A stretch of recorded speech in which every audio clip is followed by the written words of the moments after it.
what if the greatest blessing of your life was hiding inside your greatest loss? Imagine losing everything. Your home, your husband, your future, your reason to keep going. Now imagine being a young widow with nothing but grief and a choice that would change history forever. One road led back to comfort. The other led into uncertainty, into poverty, into sacrifice, into faith. And one woman chose that road. This is not just a love story. It is a story of loyalty, a story of redemption, a story of how God can turn emptiness into abundance. The story of Ruth. In the days when judges ruled Israel, the land suffered under a terrible famine. Fields stood barren. Families struggled to survive. Among them was a man named Elimelech. Unable to feed his family, he left Bethlehem with his wife Naomi and their 2 sons. Together they traveled east into the land of Moab, hoping for a better life. At first, things seemed promising. The family settled there. The sons grew older. Both eventually married Moabite women. One was named Orpah. The other was Ruth. For a moment, life seemed stable, but tragedy was waiting. First, Elimelech died. Naomi was devastated. Then, after years passed, both of her sons died as well. 3 widows remained. No husbands, no protection, no future. The woman who had once left Bethlehem full now sat in a foreign land completely broken. One day Naomi heard that God had blessed Bethlehem once again with food. There was nothing left for her in Moab, so she decided to return home. Orpah and Ruth began the journey with her, but along the road, Naomi stopped. With tears in her eyes, she urged them to go back. "Return to your families," she said. "You still have a chance to build a new life." Both women wept. Neither wanted to leave her, but Naomi insisted. Eventually, Orpah kissed Naomi goodbye and turned back. Then Naomi looked at Ruth. "Your sister-in-law has returned to her people," she said. "You should do the same."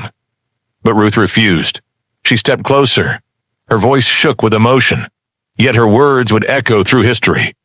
"Do not ask me to leave you. Where you go, I will go.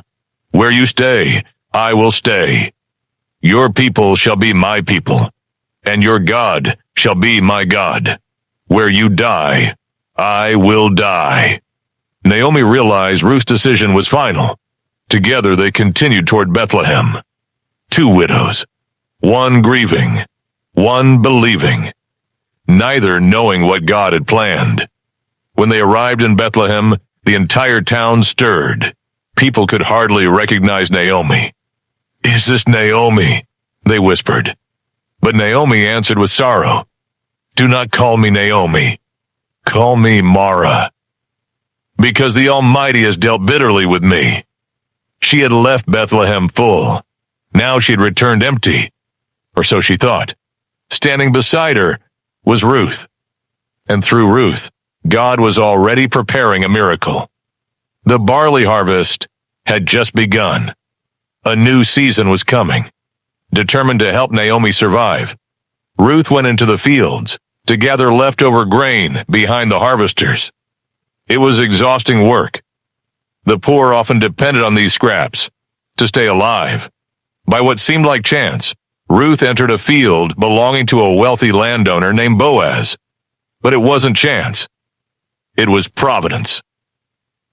Boaz arrived and noticed her immediately. "Who is that young woman?" he asked. His servant explained who she was, the Moabite widow who had returned with Naomi. Boaz had already heard about her loyalty, how she had left everything behind for Naomi, how she had chosen faith over comfort.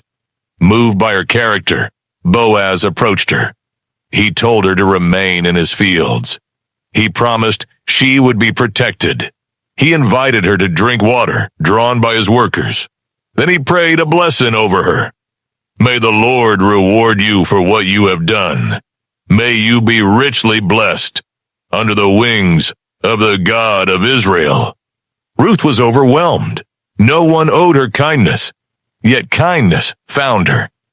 Boaz secretly instructed his workers to leave extra grain behind for her. When Ruth returned home that evening carrying an unusually large harvest, Naomi was astonished. "Where did you glean today?" When Ruth mentioned Boaz's name, Naomi's eyes widened. Boaz was not just any man. He was a close relative, a possible redeemer. Suddenly, hope began to return. As harvest season continued, Naomi began thinking about Ruth's future. She knew Ruth deserved security, a home, a family, a new beginning.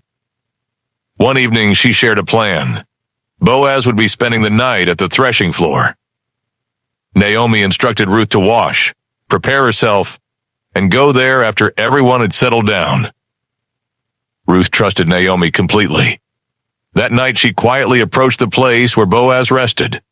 At midnight, Boaz suddenly awoke. Startled, he discovered someone at his feet. "Who are you?" he asked. "I am Ruth," she replied. Then she made a humble request. "Spread your covering over me, for you are my family redeemer." Boaz was deeply moved. He admired her character, her loyalty, her purity. But there was one problem. Another relative had a stronger legal claim than he did. Still, Boaz made a promise. "If he will not redeem you, I will." Before Ruth left, he filled her cloak with barley and sent her home. Naomi smiled when she heard everything. "The matter will be settled today," she said, for Boaz was not a man who delayed what was right. The next morning, Boaz went to the city gate. There he gathered witnesses and met the closer relative. He explained Naomi's situation. At first, the man agreed to redeem the family property. But when Boaz explained that redeeming the land also meant marrying Ruth, the man changed his mind. He stepped aside. The right of redemption now belonged to Boaz. Before all the elders and townspeople, Boaz made his declaration. He would redeem Naomi's family. He would marry Ruth. The crowd rejoiced. They blessed the union. The widow who had arrived in Bethlehem poor and forgotten was about to become the wife of one of the most respected men in the city. What began in famine was ending in abundance. What began in sorrow was ending in joy. Boaz married Ruth. God blessed their marriage. Soon, Ruth gave birth to a son. The women of Bethlehem celebrated. But perhaps no one rejoiced more than Naomi. The woman who once called herself Mara, bitter, now held a child in her arms. Her emptiness had been filled. Her mourning had turned into laughter. The baby was named Obed. And though few realized it at the time, Obed would become the grandfather of King David. And generations later, through that family line, Jesus Christ would enter the world. The foreign widow who chose faith over fear became part of God's eternal plan. The story of Ruth reminds us that God often works through ordinary people making extraordinary choices. Ruth chose loyalty when it would have been easier to walk away. She chose faith when she could not see the future. She chose obedience when there were no guarantees. And God rewarded her faithfulness beyond anything she could imagine. If you feel forgotten, if you feel like you've lost too much, if your life seems empty, remember Ruth. The God who turned her sorrow into joy is still working today. Sometimes the harvest is closer than you think. And sometimes your greatest blessing begins with a single step of faith.